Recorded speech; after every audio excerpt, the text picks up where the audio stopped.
This is why I do a PPL. We have to understand that our muscles actually work together. So anytime you're hitting chest and doing a pushing movement, you're actually hitting a little bit of triceps and a little bit of shoulders.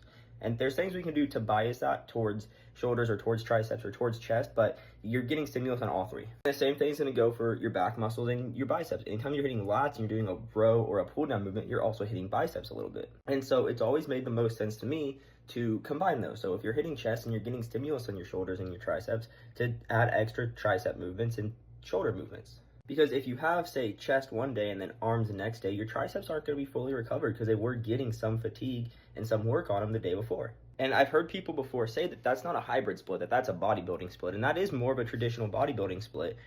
But I would counter that with it's going to depend on your sequencing and the workouts you choose. For every workout that I do, I make sure to add 1 or 2 explosive movements to work on my power. And I make sure that one of my movements is going to be strength-based and not hypertrophy-based. So for my leg day, for example, I'll usually start with barbell squat and do about 5 to 6 reps at a higher weight to work on strength, before then dropping the weight and doing 3-3-1 variant of squats to work on the explosive power coming up. And then I'll go do some box jumps for some explosive power.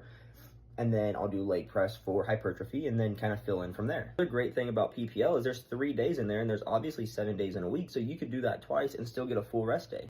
And you can bias different muscle groups on that day. So for your first push workout, you could bias your chest and start off with heavy chest movements to try to grow your chest. But if you feel like your triceps are lacking a little bit, then on your second push day of the week, you start off with some heavy tricep movement. And yeah, your chest movements won't be as good because your triceps are already a little fatigued, but you're gonna get the maximum amount of work you can get done on your triceps. So a PPL is one of the most versatile splits you can do, and you can change it and add things and take things away to make it fit you.